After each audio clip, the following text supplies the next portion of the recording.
네, 임금 문제에서는 노사가 합의점을 찾았지만 회사가 입은 손해를 노동자들이 물어내야 하느냐를 놓고 양측 갈등이 커지고 있습니다. 박민규 기자와 짚어보겠습니다. 아직 손해배상 소송이 제기가 된 건 아닌데 예고된 상태인 거죠? 네, 만약에 노사가 협상 타결하면서 서로 법적 책임 안 묻겠다 이렇게 합의가 되면 문제가 없는데 지금 이게 안 되고 있습니다. 네. 특히 하청업체들뿐 아니라 원청인 대우조선해양도 민사소송 내겠다는 입장이거든요.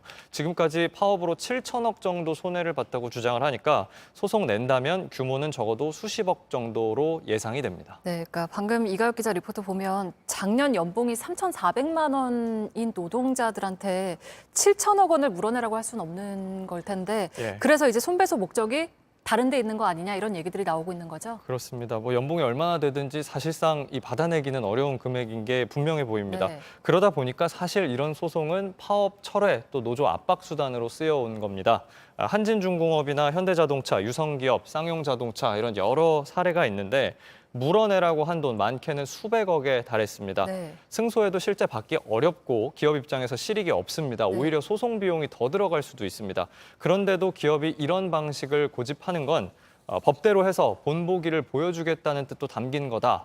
관련 소송 담당해온 변호사들은 입을 모읍니다. 네, 그러니까 노동자들 입장에서는 수십억, 수백억 소송 자체로 위축이 될 수밖에 없을 텐데 그동안 법원의 판단은 그럼 어땠습니까? 예, 2003년에 숨진 두산중공업 배달호 노동자를 비롯해서요, 이 소송당한 뒤에 고통을 겪다가 극단 선택한 노동자도 여럿입니다. 그만큼 부담스럽고 힘든 일이란 건데 정당한 파업에 대한 손해배상은 낼 수가 없다. 이건 법으로 정해져 있습니다. 그런데 이 정당성을 인정받기가 상당히 어렵습니다. 네. 법원은 대체로 일관되게 기업 손을 들어주고 있습니다. 이런 흐름은 30년 정도로 거슬러 올라가야 되는데요.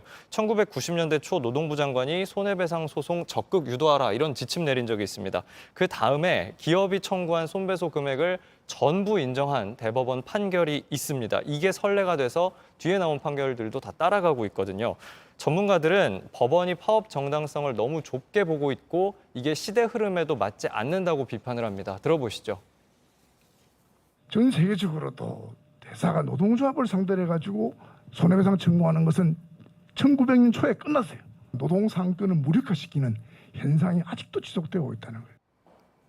네, 그러니까 보면 국제 기준도 그렇고 우리도 앞으로 좀 달라져야 하지 않겠습니까? 네, 이미 5년 전에요. 국제노동기구 ILO와 UN 사회권위원회 같은 국제기구들이 우리나라에 권고를 했습니다. 손배, 가압류 이게 남용되고 있으니까 이 문제 해결하라고 한 거고요. 네. 이런 소송들 제한하자는 법안도 20대, 21대 국회에서 발의는 됐지만 계속 논의는 안 됐습니다. 노동자 압박, 노조 파괴 목적으로 악용되는 이런 손배소 막기 위해서 지금이라도 법 개정을 비롯한 사회적 논의 시작해야 합니다. 네, 잘 들었습니다. 박민규 기자였습니다.